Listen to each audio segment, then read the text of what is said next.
Hey everyone, thanks for joining. Here with Josh, I want to introduce what we're going to be doing here on kind of a weekly basis. Of course, we're going to learn more about Josh today, kind of his background, what he was doing before Midison. But going forward, we're definitely going to talk about the company, the industry, and of course, recent news, talk about questions, take any feedback people have, and let us know if you're watching. If you've got questions, if you've got things you want to see in future videos, drop it below and we'll make sure we cover it. First things first, Josh, before we get started, how are you? I'm great. Thank you so much for having me. Awesome, awesome. Well, here, the hopefully an easy video, just gonna learn more about you. Usually I like to kick it off with like where you went to school or your early background, and we'll talk about your first couple jobs, past success, and then go into kind of how you get started with Midison. Sure. Sure. So, born and raised in Denver, Colorado. Schooling took place at Colorado State University. From a professional standpoint, launched my first company when I was a freshman in college, Wow. a tech company by the name of audiotranscriptionist.com. We were really one of the first to kind of semi-automate transcription.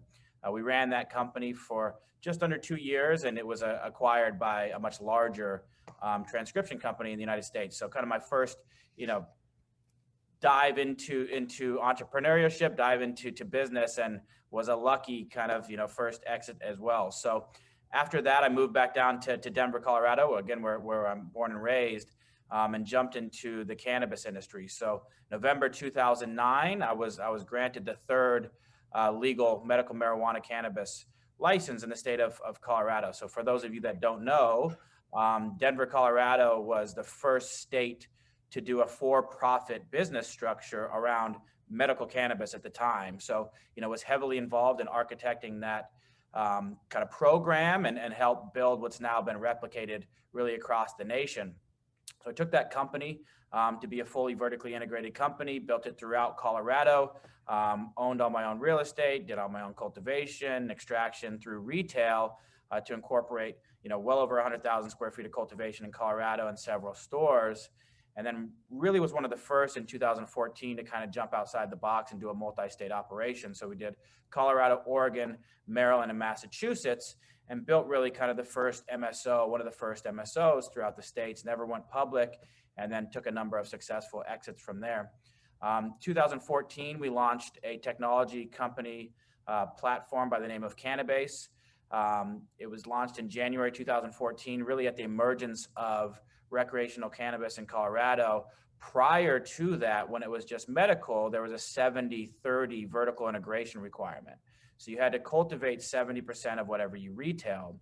When recreational cannabis came, kind of emerged, that provision went away. So for the first time, you had standalone cultivation, standalone retailers, but no conduit to connect the two, but billions of dollars of commerce that was about to take place.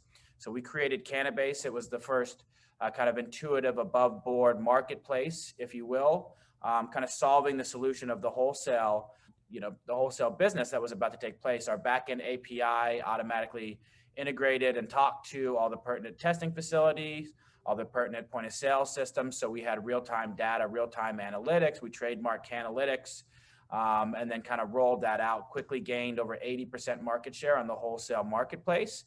Facilitated over $500 million in transaction, and then 16 months later, in 2016, that company was acquired by one of the largest tech companies in the space and cybersecurity company by the name of Helix TCS. So after that, kind of just was on the M&A side, investment side, kind of looking at what the next endeavor was, and that's when I started talking to my co-founders, Rob Roscoe and Damon Michaels. I was kind of starting to build another company, et cetera, and looking at kind of the world of psychedelics, world of fungi. They just had recently come off a successful exit at their previous company by the name of Ebu, and that kind of is how things started and how Midison was officially born. Oh, what a story. Wow. Uh, hey, what a successful exit in college is hey, that's a pretty good resume builder. So awesome. Congratulations. And you just kept the ball rolling, moved into the next thing. It seems like you're pretty trend aware if I have to say so myself. So curious, talk to me a little bit more on the forming of Midison. So, you met these guys, whatever. And how do you guys come up with the idea of, hey, psychedelics? Yeah. So as I spoke about a little bit before, my co-founders Rob Roscoe and Damon Michaels Mhm. previously were executive level management and the head of genetics for a Colorado startup, cannabis startup by the name of Ebu. So Ebu was doing a number of very interesting things, but really kind of was the first true pharmacology lab focused around different cannabinoids and kind of understood and was really the first to kind of bring to mainstream the entourage effect and then develop a really unique patent portfolio around that. And then Rob Roscoe, our CSO, was the first scientist to use CRISPR-Cas9 gene editing technology on the cannabis plant. So he was able to essentially, in layman's term, isolate unique compounds, so like THC, CBD, et cetera, in a singleized plant. So instead of having six plants that, or one plant that produce six different compounds, he can produce plants that produce one compound each. So a THC only plant, a CBD only plant, et cetera. What the end result of that is that the plant isn't fighting with itself to create all these other compounds that aren't of interest, and it produces a much more fruitful plant of whatever the compound of interest is. So obviously a lot of that technology, a lot of that kind of know-how, and a lot of that expertise is easily transferable over to the mycology space. But after that, their company, November 2018, was acquired by Canopy Growth for 429 million. And they're kind of looking at, what is the next thing? Rob went on to be the head of global genetics for Canopy Growth, and Damon went on to start his own consulting company. I've known them both from the cannabis industry, and obviously, we both were in Colorado, kind of at the emergence, and both had fairly large successes.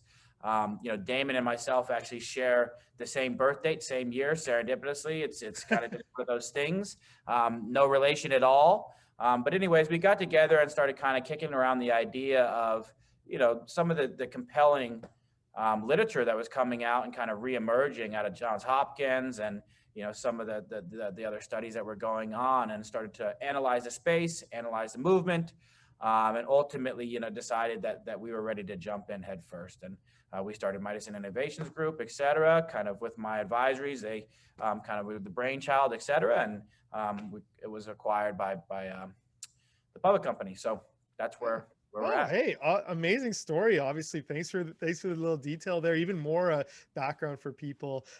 Curious question. It's funny. I saw people asking it already. The first question, really, how do you get stuck with CEO?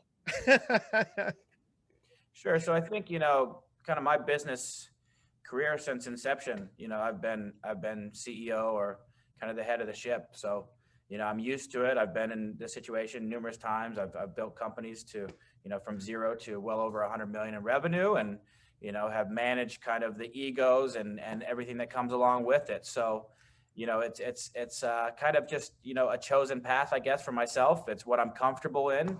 And it's a role that, I think I'll probably be for, the rest of my existence. So it's totally fine. Totally fine. Oh, Uh, hey, awesome. No, good answer. You got got the bug, I guess, in some cases, but you're doing a good job. Awesome to hear that you're at the helm. Now here's really the last question is just talk to people about kind of what the day-to-day, week-to-week is for, the CEO of Mycosynth. Sure. So, I mean, the team at Mycosynth across the board, and if you want to work for Mycosynth, we expect you to follow suit. We are dedicated individuals that work around the clock. And I mean 7 days a week, from very early in the morning till very late at night. And we work hard. We're dedicated. It's a very fast moving company. It's a very fast moving industry. And we definitely see that, and we take a part in that. So, the day to day is hectic. It's drinking from a fire hose in many instances. But again, you know what I mean? We have a goal to accomplish, and that goal is, no small feat. And, the end of that goal, if successful, millions of people benefit from it. So it's something that, is very, very motivating, and it's a good cause to be working for. And for the first time, really in my business career, I see a light at the end of the tunnel that is not a dollar sign, that is much, much, much more than that. that is, we're solving a solution that needed to be solved for a long time, and we have the answer. And now it's about moving through the required process to be able to bring that answer to fruition. So, again, the day to day is hectic, it's stressful, but ultimately, again, we're in it for a reason to, Yeah. be No, successful. awesome. Well, hey, I appreciate you joining. Obviously, amazing answers, and again, thanks for joining. Thanks for doing this video. And I invite anyone who has made it to this point, if you've got questions, if you've got things you want to see in future videos, things you want me to ask Josh, make sure you drop them below. We're definitely gonna include a bunch of questions, do some Q&A stuff. But Josh, last chance. Anything about yourself that you want people to know? I think my team is much more impressive than me. So, you know what I mean? I'm excited for them to be introduced to you. Awesome. Well, hey, they'll definitely come on and we'll do some cool videos. But Josh, thanks for joining. This was a great first video. Thanks so much.